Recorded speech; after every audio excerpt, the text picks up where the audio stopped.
Hello everybody, this is John Mark Johnson Jr. again, host of Reformed JGA, and I am here to do a video on basically U.S. gun laws and U.S. gun culture for some friends of mine that are from Canada. You see, this past week, my pastor actually had his parents down, and they were from Canada, and while they were down, we decided that we needed to, let them enjoy some of the privileges of America before they go back to Canada, and that included shooting some guns that are a lot easier to get a hold of in America than they are in Canada. And so while we were down, we made sure that they had a chance to fire handguns, because handguns are pretty hard to procure in Canada right now. And we also made sure that they had a chance to fire some semi-autos, because semi-autos in general are kind of rare there. Get in some high capacity magazine use, and also get a hold of some guns that are basically banned by name in Canada, like the AR-15. And so that's what we did. We get a bunch of these guns together, and a few different people. I was, of course, there. My pastor and his children were there. His parents were there. My dad was there. A bunch of us got together, and we just shot a bunch of paper targets. Those paper targets don't know what hit them. We probably sent, I don't know, it was quite a few. Out of my stuff, there was at least 200 rounds that went downrange, plus what everybody else brought along. So it was a pretty good day. Not too terribly long out there, but a pretty good day, and pretty much everyone got a chance to at least, shoot something at some time. And so I think it worked out pretty good. But I wanted to follow up that experience with a little bit of information, if you will, on U.S. gun laws, what they actually are, why we can have the things that we can and not other things. In basic form, I'm just going to stick kind of at the federal level. You get down into some of the particular states, it can change a little bit. But stick with the basic federal guidelines, not get into the history of a whole lot, just what it winds up meaning in practice. And then talk a little bit about U.S. gun culture. So, with that being said, let's go ahead and talk about the three major kinds of guns that we had out there this week. This past week, I should say. Today is Sunday, so technically beginning of a new week, but so past week that we had out there. First, we had out there some handguns, not this particular one. This one is a Bersa, and one of the handguns that we had out there was a Bersa. It was one of the Bersa Thunder 380s. This is its larger cousin. It's a 9mm. Excuse me. And so we had a gun similar to this out there. We also had my little Strebog. And this actually, I think, probably wound up being the most popular gun out there. It's just handy and easy to shoot, and it has, good old 30-round magazines. And by the way, most of these guns have been checked and cleared off camera. There's one that I might mention that is not checked and cleared, and that's because it's doing active home defense in my home right now. So there's a reason why that one isn't checked and cleared. But all the others have been checked and cleared. But yeah, this one wound up being very popular. 30-round magazines, relatively cheap ammo, and just a fun gun, recreationally speaking. This one turned out definitely to be a pretty good favorite out there. So I'm happy about that. And a lot of times when I bring out a 9mm carbine, they do wind up being fairly popular, just because people know that the ammo is not super expensive, but it's still big enough to feel like it's a real gun, Cool. And then we also had my AR-15. And so that gives you basically an idea of the cross-section of guns that we had out there. We didn't have any shotguns out there, didn't have any lever action or things like that. We were primarily focused on things that are not overly common in Canada. So all of them were semi-autos, and all of them are things that would be extremely difficult, if not impossible, to get a hold of in Canada for these particular folks. And so while we're talking about it, let's go ahead and talk about some legalities here in America that we have. and where the different guns fall into those legal categories. First, I'll mention shotguns briefly. In America, all shotguns, well, especially at least the larger bore. Some of the smaller shotguns I'm not sure about, but at least the larger shotguns, like 12 gauge and up, are considered by design to be destructive devices. And so until they are specifically approved for sporting purposes, they are illegal by default. So as soon as they're designed, they're illegal. And then the manufacturer has to go and say, okay, here's why this one is okay, why this is not a destructive device. In fact, it's a sporting device, and make the argument that this is something that is used for hunting or for trap shooting, competitive use, etc., etc. So they start all shotguns, at least any of the major gauges, like 12 gauge, 10 gauge, anything like that. I think even 20 gauges in there. But any of the major gauges are considered destructive devices by default, and then manufacturers basically have to get special permission after they've shown that this is in fact a sporting device and is not intended to be used as a general destructive device. But that really wasn't relevant to what we were doing out there this past week. We didn't have any shotguns out there, so that's not that big of an issue, and as far as I know, in Canada you can still get a hold of shotguns, so I don't think that's that big of an issue. Maybe not the semi-auto ones, but you can still get a hold of shotguns. More significant would be the semi-autos, and for those people who don't know, and of course if you're an American viewer, you full well know, especially if you're part of the American gun culture, then you know that there's a lot of people even in America who don't know, and plenty of people outside America who don't know what exactly a semi-auto is. A semi-auto is a gun that will automatically feed the next round into the chamber for you. This is different from a revolver, which spins the cylinder that's on the revolver, and it aligns a new bullet for you so you can fire the next one off. It's different from that one in that it's actually unloading and reloading a new bullet into a single chamber. Revolvers actually have a bunch of different chambers. On most revolvers, it's either 5 or 6 chambers that it basically has, and you load 5 or 6 bullets into it, and as you pull the trigger, it just cycles through that cylinder. So it's not actually pulling out any bullets or putting in any bullets. A semi-auto pulls the old shell out and it puts the new one in just by the simple act of pulling the trigger. You pull the trigger, the round goes off, and either the recoil impulse or the gases are going to power the mechanism to unload and reload a new cartridge for you. That's what a semi-auto is. As opposed to full auto, full auto is you pull the trigger once and multiple rounds are fired as a result of that sequentially. It has to be sequential, otherwise it's considered what is called volley fire. Volley fire is when you pull the trigger once and multiple rounds go off, but they do it all at the same time basically. It's all off of, they're not fired sequentially. It's the same action pulls all of these at the same time. So a volley fire gun will usually have multiple barrels, and those also are legal in the U.S. They're not very practical, but they do exist, and there are some out there. For example, if you get bored one day and want to look it up, there is even a few volley fire handguns. One of them is the S333 revolver. So 333, but they don't call it 333, it's 333. That is an example of a volley fire type weapon that is considered, at least at the federal level, to be legal in America. Like I said, when you get down to the state level, the county level, even the city level, things can be different. But at the federal level, volley fire is okay, but if they keep firing in sequence with one pull of the trigger, that's a no-no. That's a machine gun, and those are very highly regulated. They are technically something that you can own, but there's a whole lot of paperwork that is associated with that, a lot of background checks, things like that.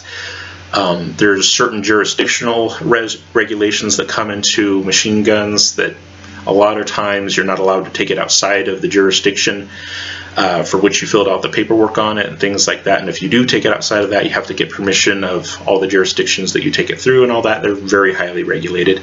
So not a lot of people own them. They're also rather expensive. And on top of that, they tend to be rather old. We haven't had any new, at least legally new, machine guns in America since, like, what was that, 1986, I want to say? Up until that point, you could actually go into most gun stores and buy a full auto off the shelf. But from that point forward, common sales of full autos ended, and it became something that was very highly regulated, very restrictive. And because they don't produce new full autos for the American market anymore, we're stuck with all the old ones. And so the price on them has just skyrocketed through the roof. And you still get people out there who collect them and use them, those kinds of things, but they tend to be, like I said, fairly old, and they've usually been taken apart and put back together and rebuilt so many times that the quality, the reliability just isn't what it used to be with a lot of them. So you'll see people out there with Maxim machine guns, Uzis, Tommy guns, but usually in some private collection worth tens of thousands of dollars, and a lot of times they don't even function correctly. So yes, but no. Mostly no. But as far as something that at the federal level is considered okay for everyone to have, anything that's considered a semi-action, volley fire, or less lethal, then that is considered okay. So semi-auto, where it's unloading around from the chamber for you and putting a new one into the chamber for you, that's okay. Volley fire, where you pull the trigger once and then simultaneously multiple rounds go off, is okay. It just can't be sequential. That's fine. And then of course there's lever action guns, pump action guns, revolvers, single shots, etc., etc. It's just full autos are the primary one that gets really heavily regulated. But other than that, most of the other action types are perfectly legal. So if you do straight pull, lever action, semi-auto, any of those, just fine. Now, as far as classifications of weapons and that kind of thing, in the U.S., a lot of it has to do with size. So I already mentioned shotguns. They're kind of in a separate category altogether.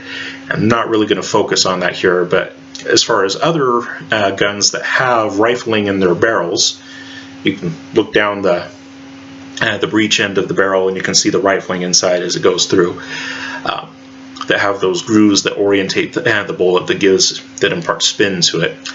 Any kind of rifled barrel will usually fall into one of a few different categories. The category that is considered the safest and therefore the easiest to obtain is the rifle, which, when you think about the power of the ammunition and the action types and things like that, doesn't make a whole lot of sense, I will admit. But gun laws in most places that I've seen don't tend to make a whole lot of sense to people who actually know guns. But those are the ones that are considered the safest. And in America, the thought is that the bigger it is, the more likely somebody is to see it, the more likely that you can call the police, know what's going on, there'll be some kind of intervention. The ones that we tend to be more worried about is the smaller weapons, because those are easier to conceal, harder to see, harder to intervene on, and usually don't have nearly as great of a range. So the big weapons are safer because they're supposedly harder to use in a public shooting situation. Not always the best logic, but that's the American system for you. So the way that the American classification system for rifles goes is a barrel length criteria and then a functional length. Not an overall length, but a functional length criteria. So for the barrel length, in order for it to be considered a rifle, the barrel has to be at least 16 inches. My little AR here will do the job of demonstrating that. It has a 16-inch heavy profile barrel. And so as far as barrel length is concerned, this meets the rifle definition. But in addition to that, another thing that it has to do is it has to have a functional length of 26 inches. So the barrel has to be at least 16 inches, and then the functional length has to be at least 26 inches. And And what functional length is length of the gun that you need in order to get the gun to function, just in terms of firing the round. So to put this in contrast, let me take up my gun here that I have for home defense. And this one, of course, is not checked and cleared because this is my home defense gun, so it is loaded right now. But this is a good example of something that skirts the line of rifle, legal definition of rifle in America just as much as you can. The barrel length on this one actually is 16 inches. This is a bullpup, and so the barrel assembly actually starts all the way back here. This is the ejection port. You have the magazine under that, and then the barrel starts here, goes all the way to the end. It's longer than 16 inches, so it meets the barrel length definition, but it also meets the overall functional length definition, in that from the tip of the barrel to the end of the gun, it's just a little over 26 inches long. And the reason why they can do that with this gun is because the stock that it has on it is a part of the functioning mechanism of the gun. This stock houses the bolts, the trigger, well, not technically the trigger pack's up here, but the firing pin, sear assembly, and all of that stuff is actually back here in the back part of the gun. So you actually need this for the gun to function. If you didn't have the stock on here, the gun could not run. And so this meets the legal definition of a rifle. And since it meets the legal definition of a rifle, it has a barrel that is over 16 inches long and a functional length that is over 26 inches long, then you can have privileged devices put on it. And the two main privileged devices that we have in America are vertical foregrips and stocks that are designed to be shouldered. These are considered privileged items. Okay, if your weapon is over 26 inches in functional length and has a barrel length that is greater than 16 inches, then you can have a stock on it that was designed to be shouldered, and you can have a vertical foregrip. Now, it's okay if the stock is already built in to the gun. It's not something that's attached afterward, as long as it's functional. Like I said, this one houses the bolts, the sear assembly, and all those kinds of things. So this one has a functional stock, so it's necessary to the function of the gun.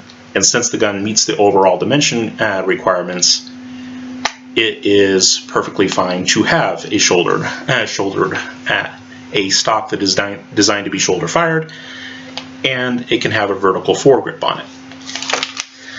Now, and so that is about as small as you can get a legal rifle in America. That one is about as teeny as you can get. And by the way, that is an IWI X95-4. IWI is the company, and the model is the X95-4. About as small as a legal rifle as you can get. Now, going back to the AR, like I said, the overall length, sorry, not the overall length, but the functional length has to be at least 26 inches. And sometimes with these kinds of guns, that's actually a little bit difficult to obtain, depending on what you're trying to do with the barrel length and whatnot.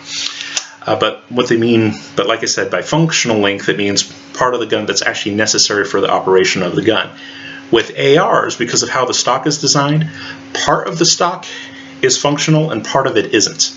The tube, this actually houses the buffer tube. That's what this is. It's a buffer tube that has a buffer in it and a recoil spring in it. And without that buffer and recoil spring, this gun won't work. So that part is a necessary part for functioning. But the part that actually fits into your shoulder that slides over that buffer tube is not technically necessary for the functioning of the gun.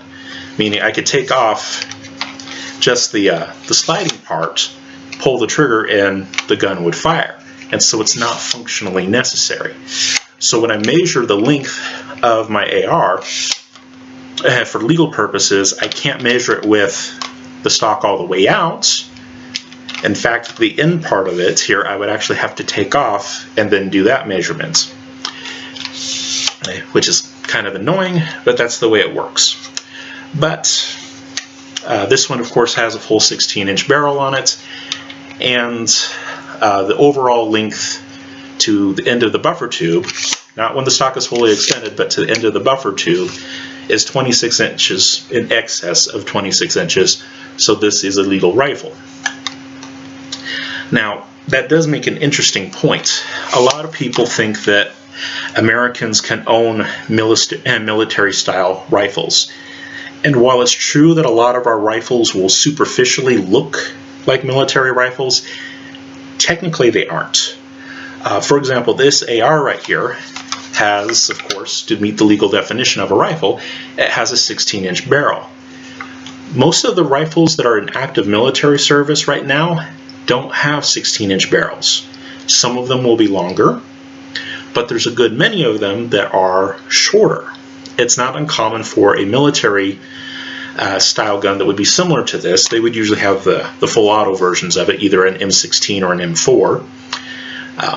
Civilians, we can't have new full autos. We can have old full autos as long as we fill out the paperwork and there's the background checks and you have the tens of thousands of dollars that it costs to get one, etc., etc., and you're willing to go through the jurisdiction restrictions and whatnot that apply. Technically you can have them, but not really.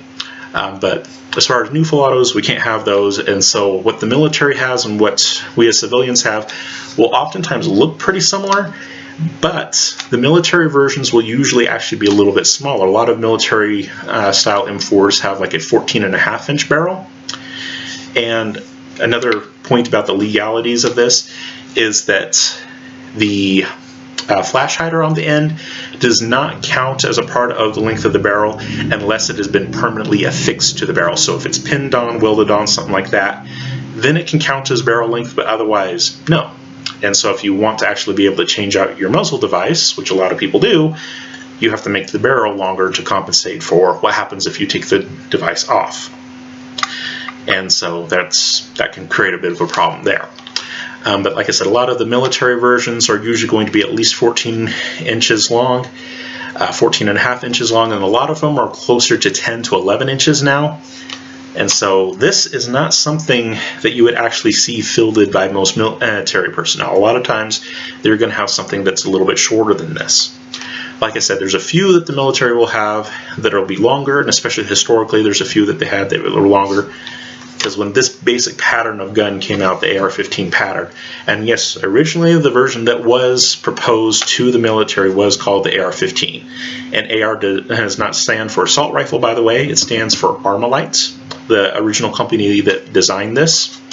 It was the Armalite Model 15 that was proposed to the military. When they adopted it, it was adopted under the designation M16. Later on, the design got shortened, and they changed the feed ramps and a few other things on them, and it became the M4.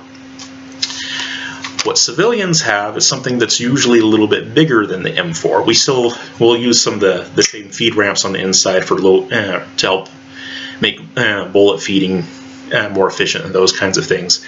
But technically, the guns that we're allowed to have, easily at least, and commonly, without special licenses and all those kinds of things, are actually usually a little bit bigger than the military versions. And that's one complaint that a lot of former military guys have when they get out, is they'll get out of the armed forces and they were used to carrying around an M4 that looks a lot like this. They'll go into a gun store and say, hey, I want to have an AR-15 like I had in the military, and it's same basic platform. It's not going to be full auto, of course, but they'll say, oh yeah, I'm used to that, and I love those little light things. And sometimes they'll have in the military, they had one of the versions that had like a 10 or 11 inch barrel on it, and those things are pretty small, light and handy, and pretty easy to use. And then they get the civilian version with minimally a 16-inch barrel on it, and oftentimes a heavy profile barrel on it, and they become very front heavy. Civilian ARs are actually very, very, very, very front heavy, and I do not like them because of that. Whereas a lot of times the military version's much lighter. And even the X95 DeVore that I was showing you guys is based on a military rifle that the Israelis use, but they never, ever field it in this configuration. They always field it with a shorter barrel. They don't do this. Their version is also shorter. So as far as what is easily available in the US, although our guns might look like military guns, they're not going to be full auto unless you go through a lot of paperwork and background checks and stuff like that. And on top of that, they're usually bigger and heavier. That Tavor that I just showed you is an 8-pound gun. This AR right here is also about an 8-pound gun. And a lot of civilian ARs, once they're all kitted up, a lot of them will be closer to the 9 to 11-pound range.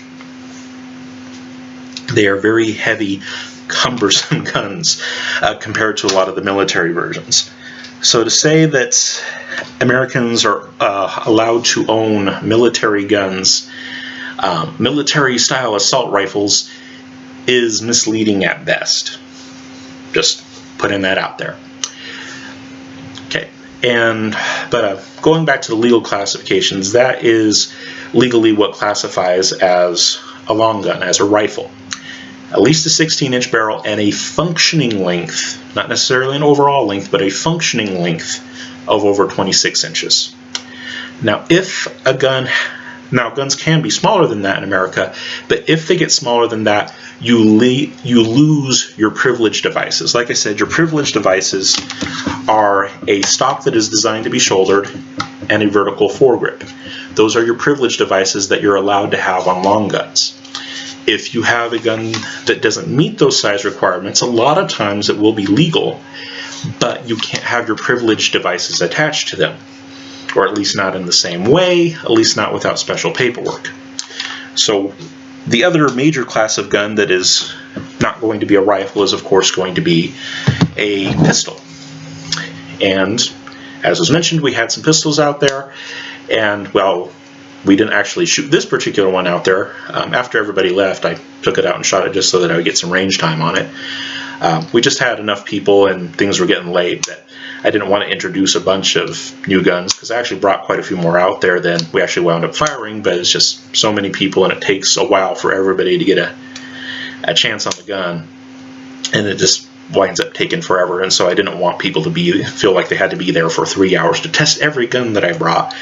And so I didn't do that to them. But we did have some pistols out there, and a pistol is basically something that is smaller than a rifle in America. And there are some further restrictions on who can have these versus who can have rifles.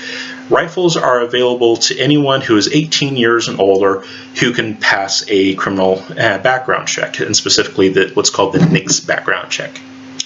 And like I said, in individual states and jurisdictions it can be different, but at the federal level, if you're over 18 and you can pass the background check, you can get a rifle. Not a big issue,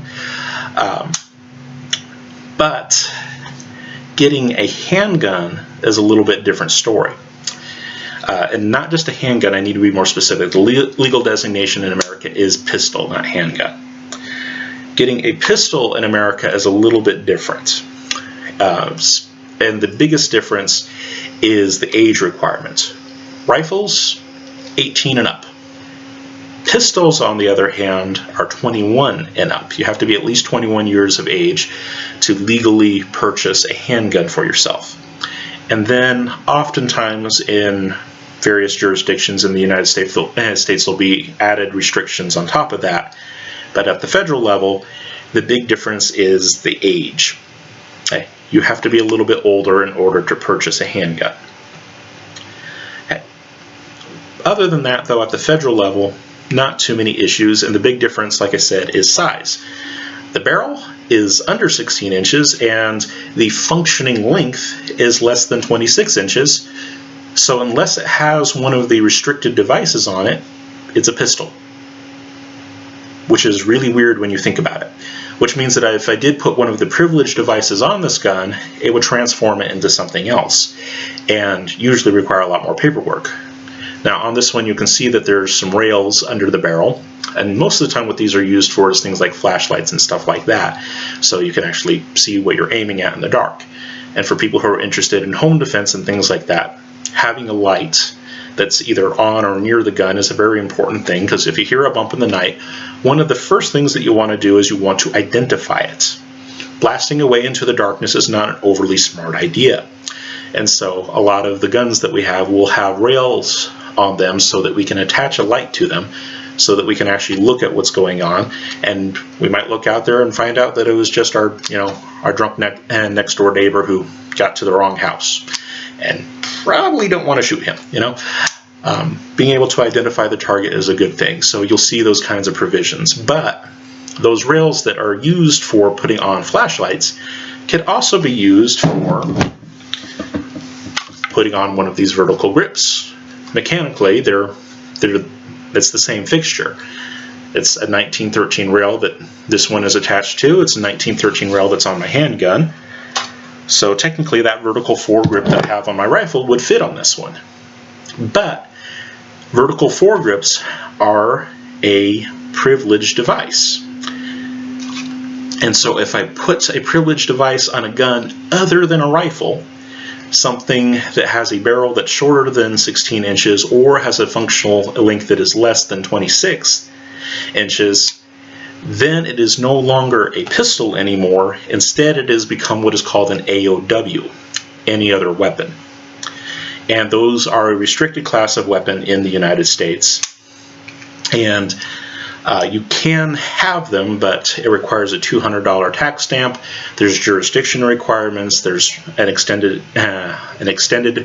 background check, and lots of other things that go on. And there's usually some kind of a time delay, usually somewhere between 6 to 12 months. Really hard to do.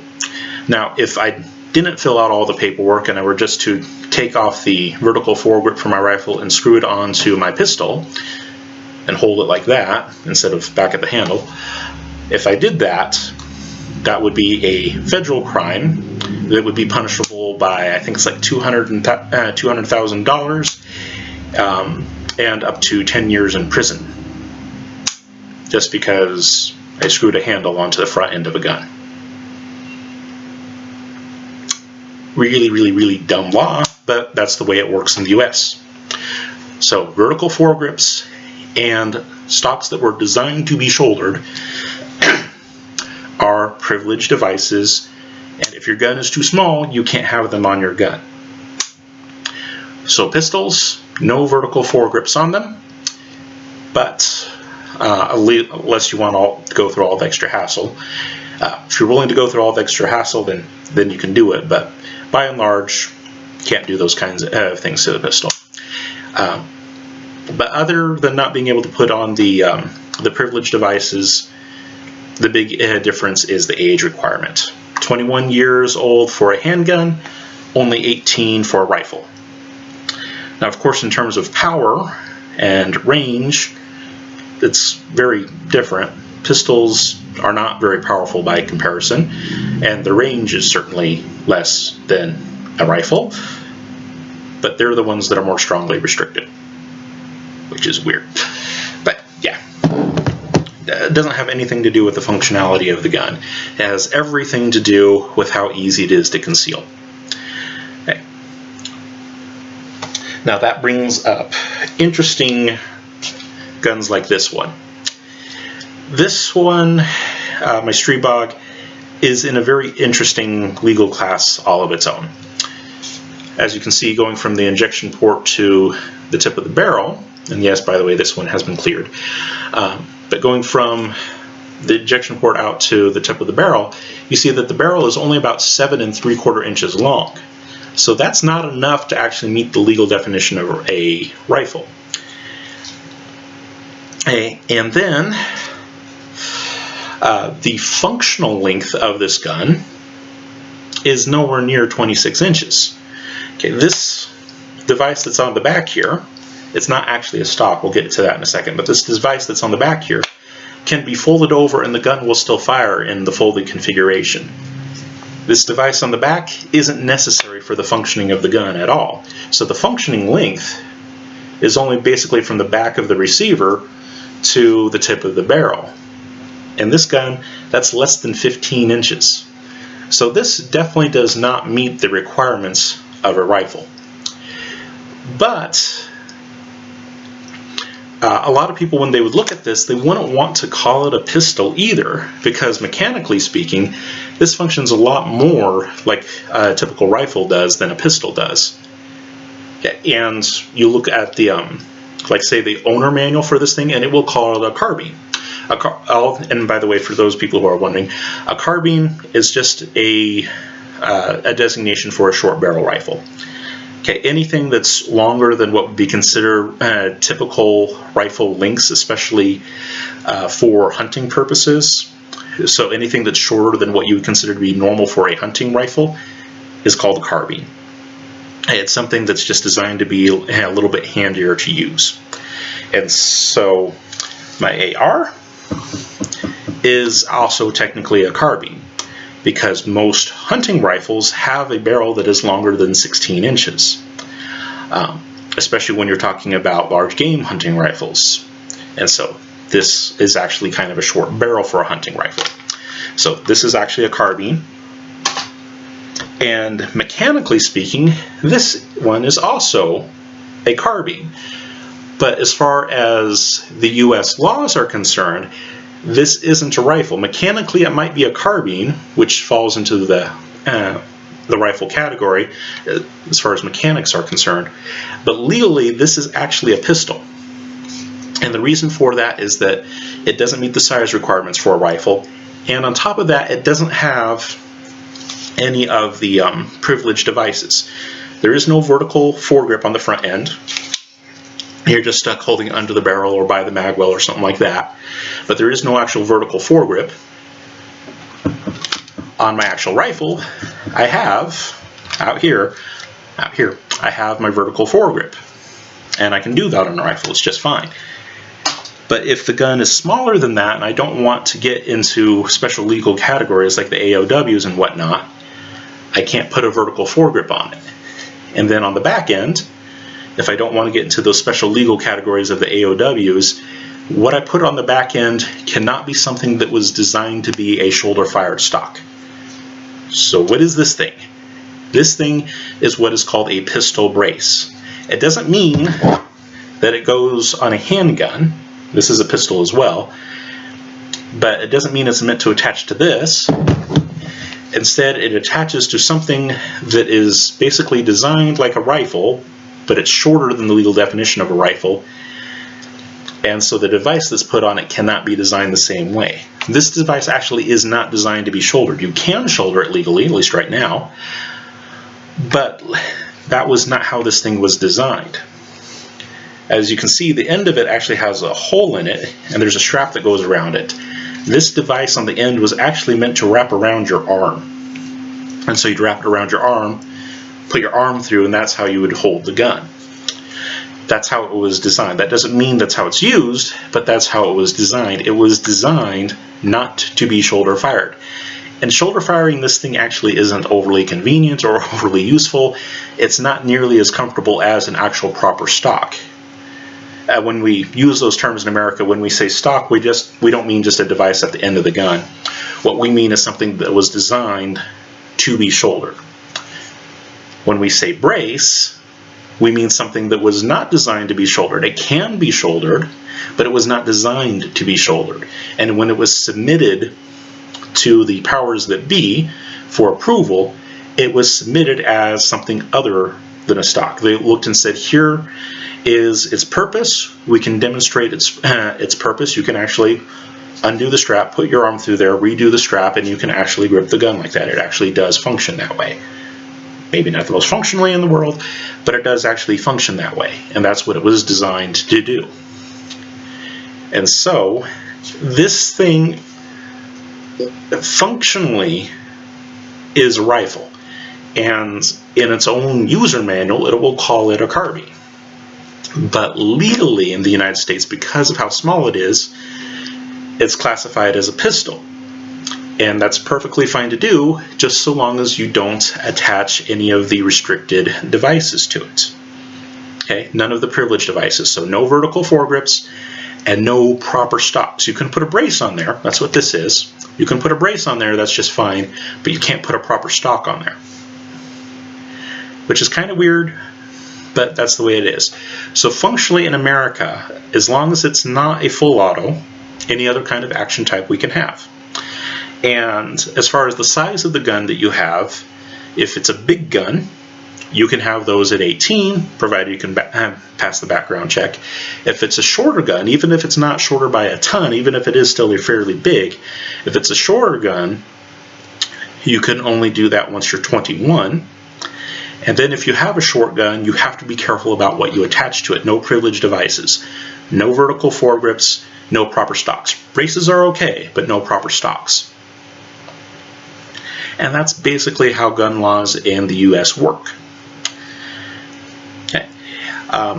Another thing that is interesting to note, I just wanted to kind of mention that from the gun control perspective for a second, because America gets kind of a bad rap, sometimes deservedly so. America's definitely not perfect, but sometimes undeservedly so on the international field. You know, they'll talk about those crazy Americans and all their guns, and it is true that we have a lot of guns. And of the guns that I've shown you guys here today, obviously I have multiple guns. I'm an American. I definitely fit that whole stereotype of an American with a lot of guns. And that's just a part of U.S. culture that we've had for a long time. In fact, right now, most of the estimates say that America owns pretty close to half of all the world's guns. That's just who we are. That is who we are from the ground up. And a lot of weapons manufacturing in a lot of other nations depends on the U.S. civilian market. In fact, out of all the guns that I showed you, only one of them was actually made here in the U.S. This AR is U.S. built. All of the other weapons that I showed you are not from American companies. This little Bursa, this is from Argentina. My home defense rifle, this is from Israel.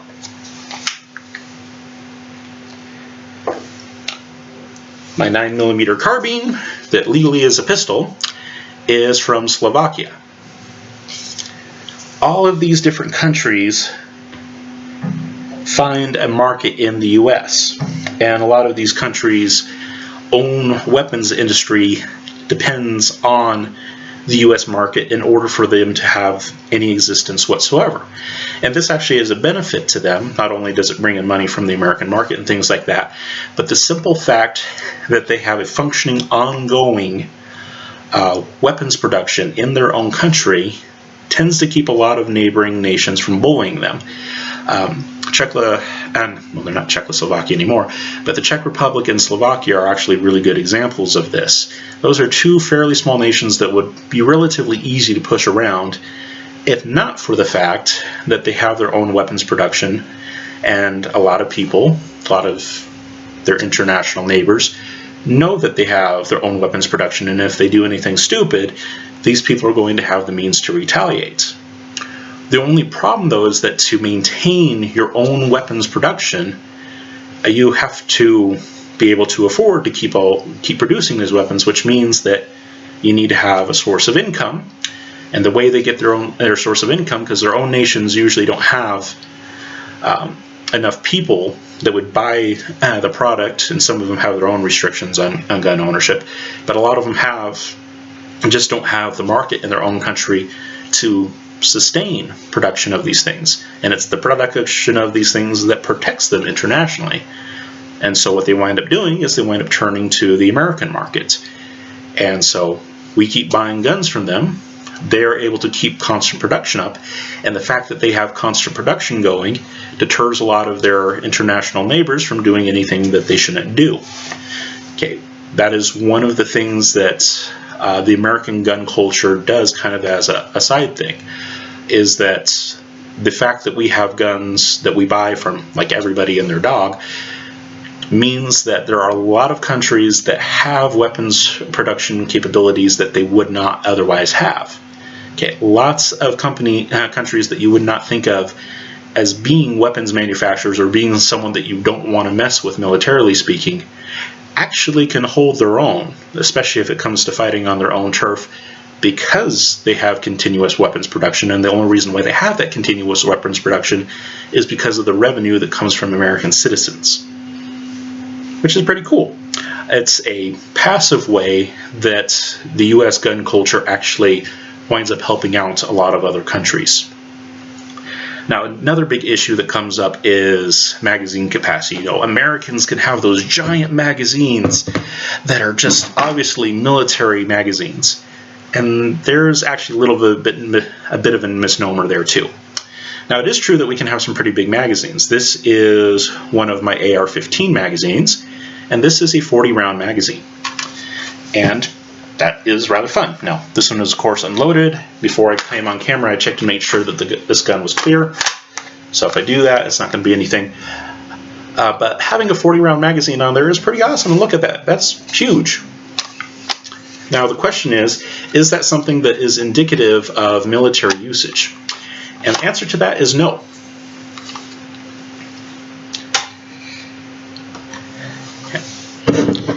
Okay, here are 3 AR magazines. 2 of the AR magazine sizes that are presented here are very common for militaries to use, including the U.S. military. One of them doesn't get used. In fact, wasn't even designed for military use. Here's the split. The 2 small ones, those are standard and common in military use. The big one, the 40-rounder, no military will ever regularly issue these. There are a few cases where sometimes militaries will use larger capacity magazines, but most of the time they actually issue the smaller ones. And the reason why is pretty simple and pretty obvious. When I took this thing and I stuck it in the bottom of my AR, that sucked down a lot. And it's really easy to catch that magazine on things and for it to bump into things.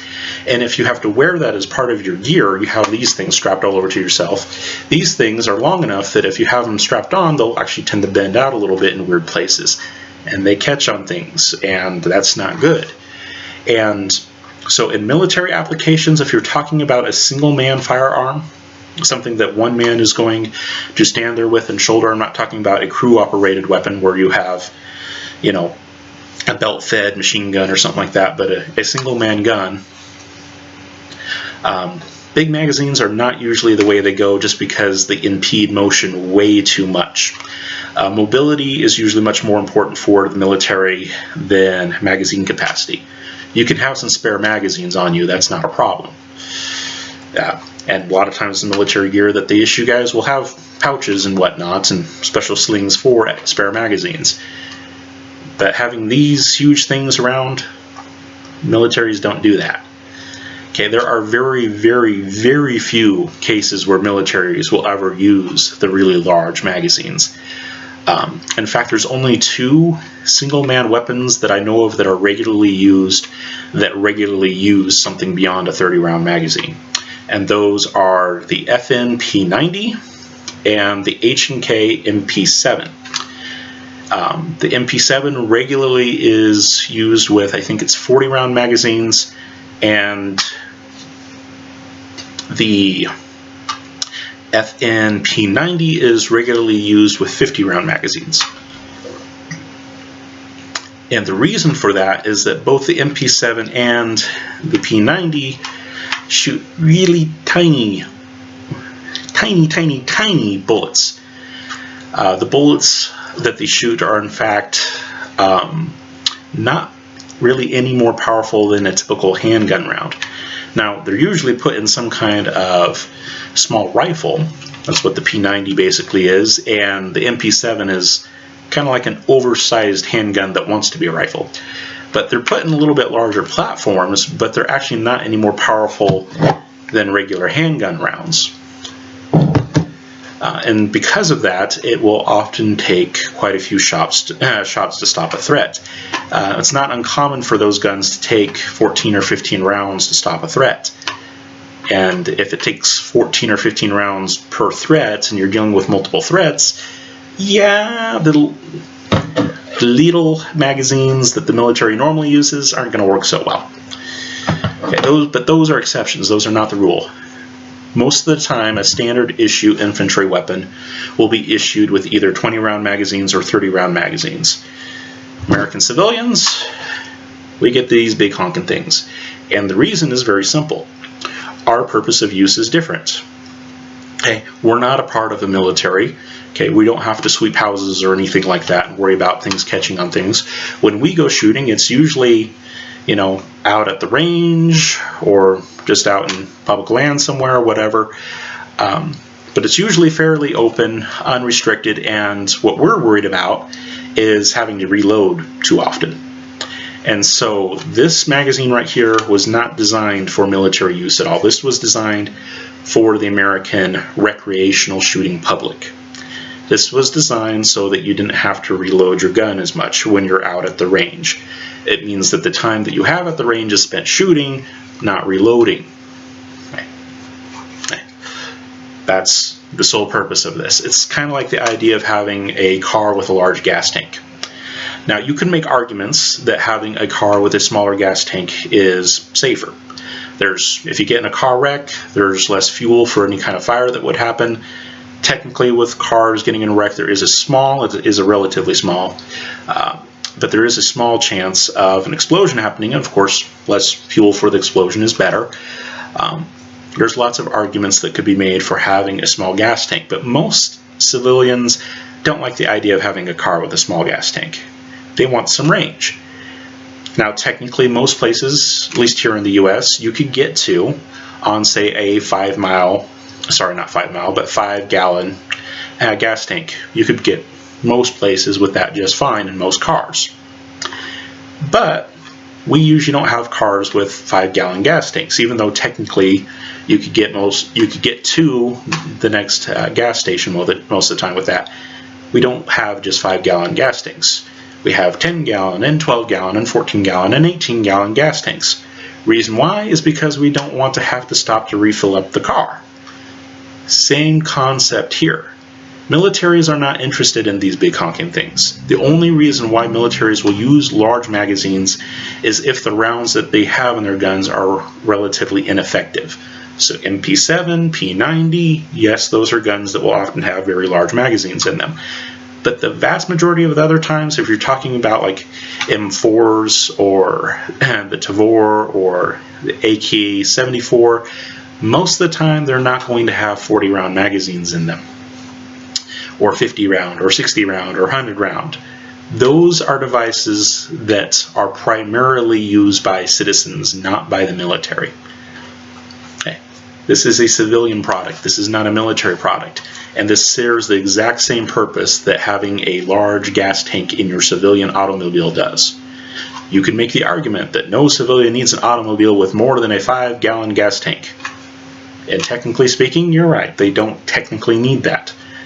But that's not how Americans see it. We don't see weapons rights in terms of need. We see it in terms of rights. It's not the Bill of Needs, it's the Bill of Rights.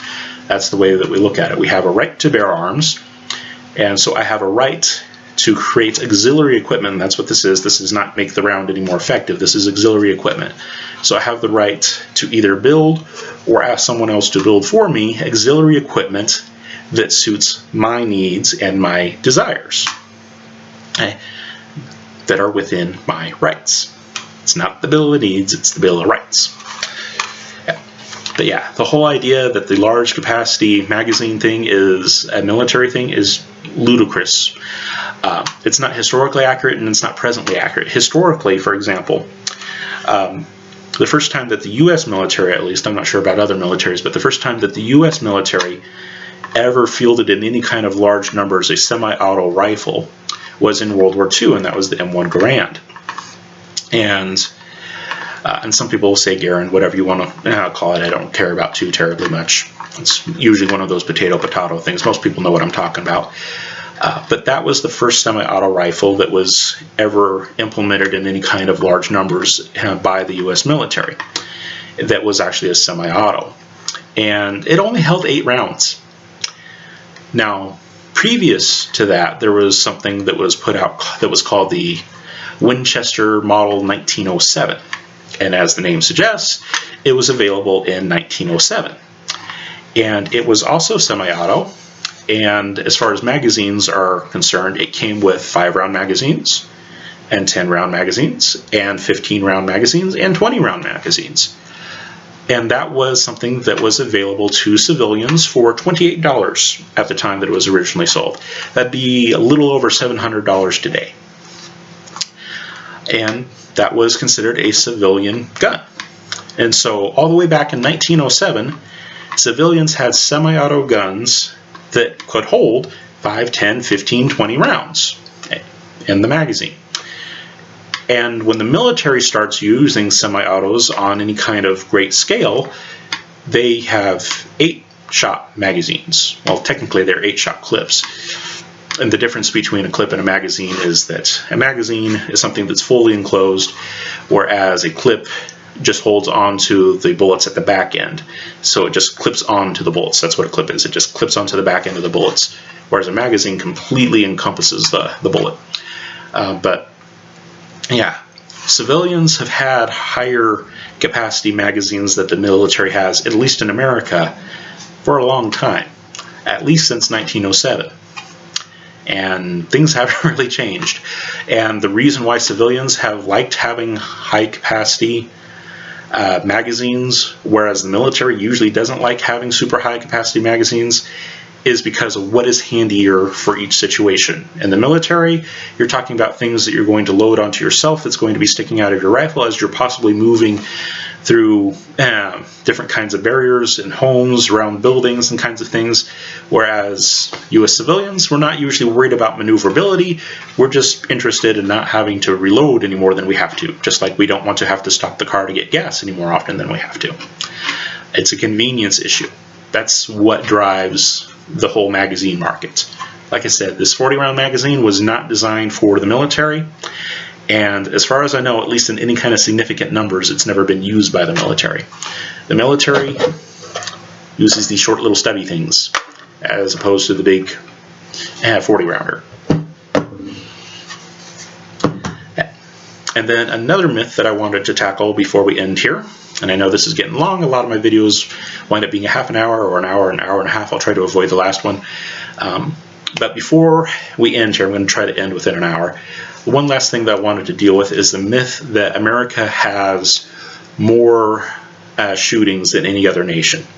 And that also is just simply not false. It is a common media narrative, but it is not true. And the research out to back that up has actually been out there for a while. That's what I'm looking up on my phone right now. We live in a fantastic information age where you can get all the stuff literally at your fingertips, and you can cross-check so many things, but despite that it is available, lots of people never bother to check. So, a while ago, there was a study, and let me scroll, a study that was put out by Adam Lankford, and it was back in 2016 that it was put out. And the Adam Lankford study on mass shootings said that America has more shootings per capita than any other nation in the world. And the conclusion that Mr. Lankford came to was that the reason why America has so many shootings in it is that America has so many guns. And it is certainly true that America has a lot of guns. America has more guns than we have people. The last estimate that I saw that seems fairly credible was around 400 million guns in the U.S. It could certainly be more than that, especially when you talk about unregistered weapons and things like that.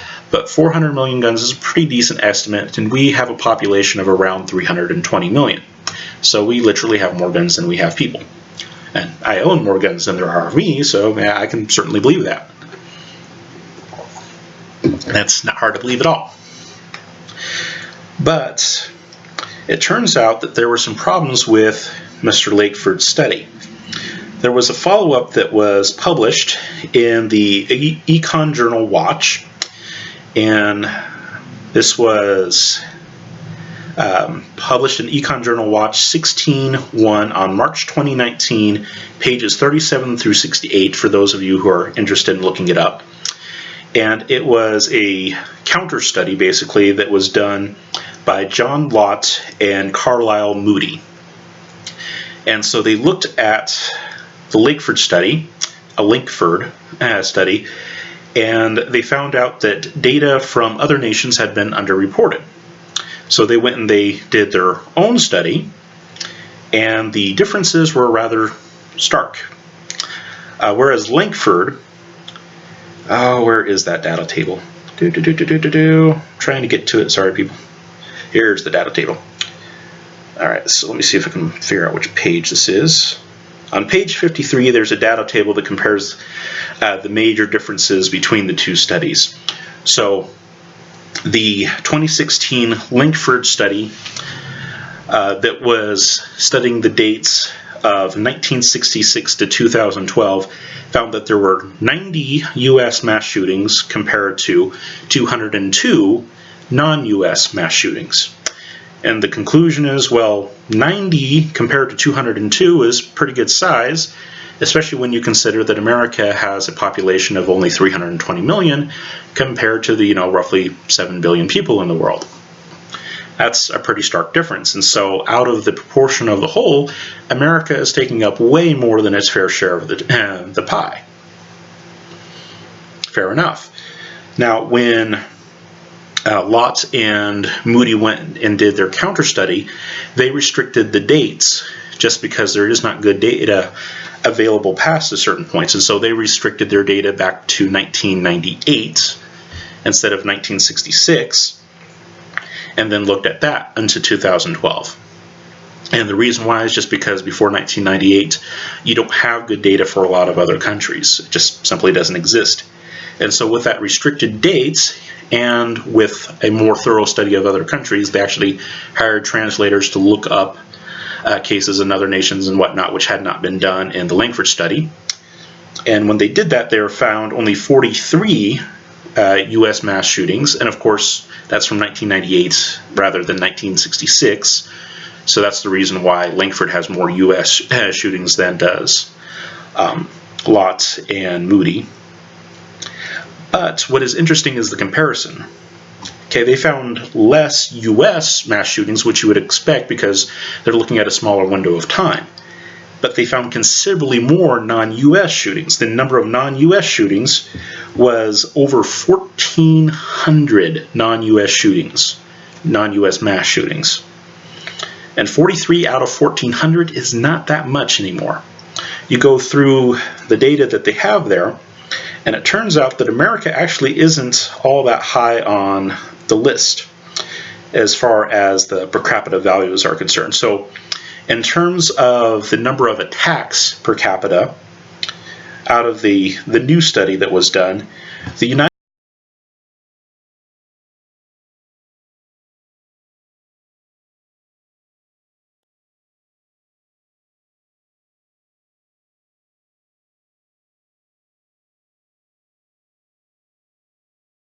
nations. And of course, there's considerably more in the world, and so that's going to skew things a little bit. But number 58 out of 89 nations for which there was reportable data, that's not super high up on the list. They're not number 1, they're not number 2, they didn't even make it into the top 10.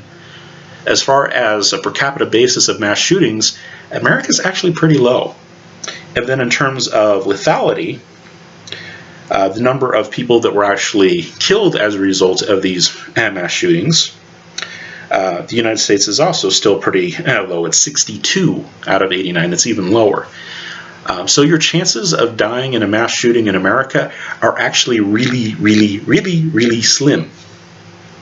And then in terms of raw numbers, just the raw number of attacks, America also is not at the top of that list either. In terms of raw number of attacks, United States is number 9 out of 89 nations, and it's a fairly large nation, so you do expect it to be at the top of the pile, and not the bottom. And then in terms of overall number of deaths, again, large nation, you'd expect it to be higher, but it's number 13. So it's not the top there either. What is interesting in that just the overall number of attacks and the overall lethality of the attacks, the Philippines actually ranks higher than the U.S. does. And the Philippines, of course, has a considerably smaller population. They only have about 100 million. They're less than a third of our size. And in terms of weapons, there's a lot fewer weapons in the Philippines than there are in the U.S. In the Philippines, there's only about 4 million guns total, whereas in the U.S., it's more like 400 million guns. So pretty stark difference there. We have literally 100 times as many weapons as they do. And their population, though it is smaller proportionally, it's still quite a bit different. They only have about 1 gun per 25 people, whereas we have about 1.25 guns per person. We have way more guns than they do, but the number of recorded mass shootings that they have for those list of dates, 1998 to 2012, is higher, and the number of deaths that they have recorded in those mass shootings is also higher. So they have fewer guns per person, and yet they have more shootings and more deaths. And then on top of that, they also have more restrictive gun laws than we do. For them, all guns, you have to be at least 21 years of age, and you have to go through a firearms training course with them. In the U.S., you don't necessarily have to. That depends on the jurisdiction. Here in Idaho, you don't have to go through a training course. It's usually around here considered to be cultural.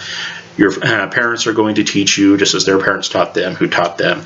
It's unregulated, just like knives are unregulated. You don't have to go to a safety course on how to handle a kitchen knife. You are usually taught by your parents or whoever your caretaker was how to use a knife. And in Idaho, that's the same way that we treat guns. Someone is going to teach you how to use this tool. It's just the way it is. But in the Philippines, everybody is required to go through some kind of training, and then their background procedures, their background check procedures are more stringent than they are here in the U.S. Here in the U.S., for example, if a person has a personal history of domestic violence, they're not allowed to purchase a gun. Kind of makes sense. Although that's necessarily saying that where a person is at is where they are now, and that might not always be good logic, but that's the way in the U.S. it works. In the Philippines, it's not just if you have a personal history of domestic abuse, it's anyone in your family that has a history of domestic abuse. And of course, this doesn't extend to like your third cousin's niece, or something like that. It's usually considered immediate family, but anyone in your immediate family has a history of domestic abuse. It's a no-go. Even if they're not necessarily living with you, but the fact that you know them and there's the fact that you could come into contact with them is enough for the government to put the brakes on and say, no, you're not getting a gun. Okay, so they have far fewer guns than we do. They are more restrictive in who they will give guns to than we are, and yet the number of murders that they have through mass shootings is higher, and the overall number of mass shootings is higher. Let me see if I can pull that up here. Yeah, in terms of overall number of mass shootings, in that same data period from 1998 to 2012, the Philippines had 52 mass shootings that Law and Moody could find. And then as far as number of deaths in that same time frame that resulted from these mass shootings, there were 444 deaths that resulted. Compare that to the U.S. The U.S. in that same time period only had 43 mass shootings, and we only had 325 deaths that could be attributed to those mass shootings. So 325 from 1998 to 2012 people died, and that's definitely not good. But out of a nation of around 320 million, that is not much at all. In the U.S., you are far more likely to be struck by lightning than you are to die in a mass shooting. If you're not walking around with your little portable lightning rod, get up in insulated gloves to hold on to it and all that, then you probably shouldn't be overly worried about being involved in a mass murder here. And as far as whether or not more guns contribute to higher number of mass murders and mass shootings, the answer to that is definitely no. Like I said, the Philippines is more restrictive than we are, and yet their raw numbers were higher than ours. So yeah, it's not an issue of gun control. It is a cultural issue. And that actually is one thing that does bother me. I'm obviously it's pretty easy to figure out where I sit on the whole gun control debate. I believe that people should have them, but one thing that does bother me is that in America there has been a cultural shift, and it's been going on for quite some time. That's definitely true, but that is the deciding factor in these issues. Like I said, there are nations that have fairly strict gun control, but they're worse off than we are in terms of number of attacks and the lethality of the attacks. It's not an issue of gun control. The issue is culture. And when you get a culture that devalues life, you're going to get a culture that produces mass murderers.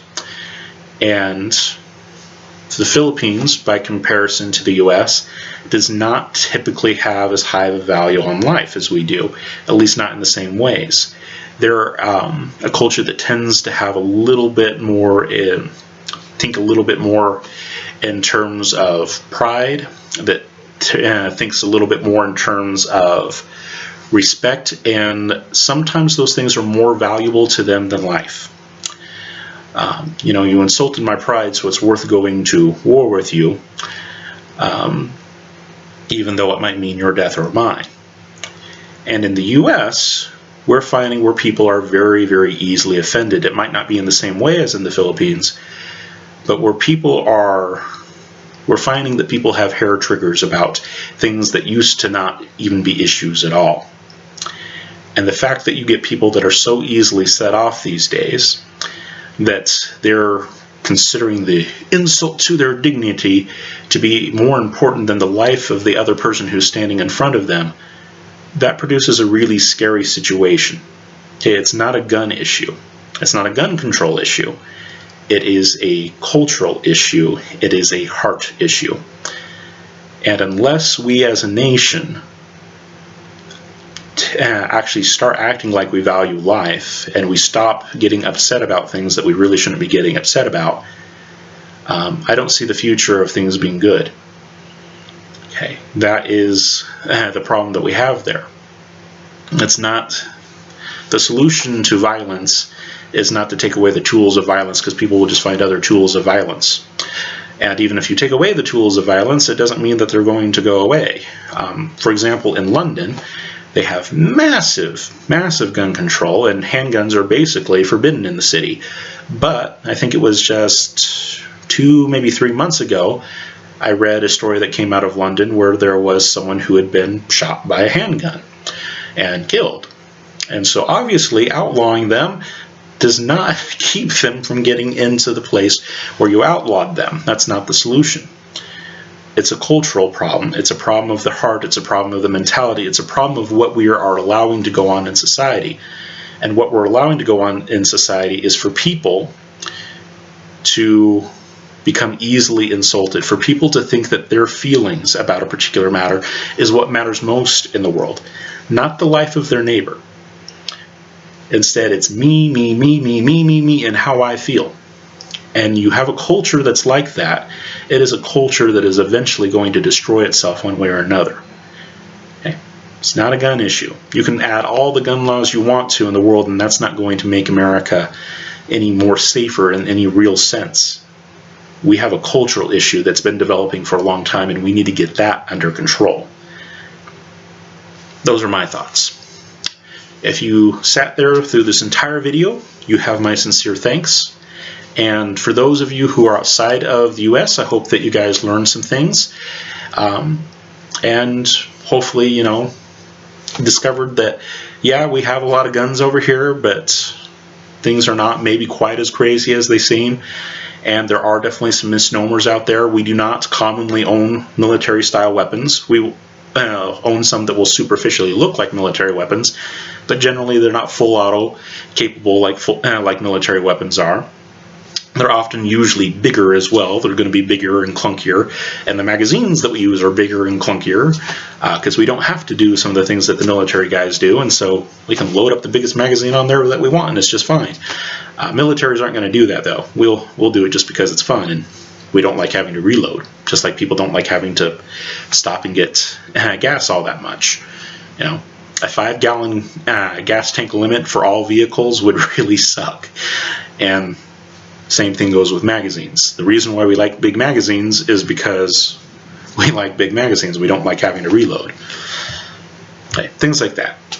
And yeah, thank you for your time. Hope you have a good one, guys. Bye.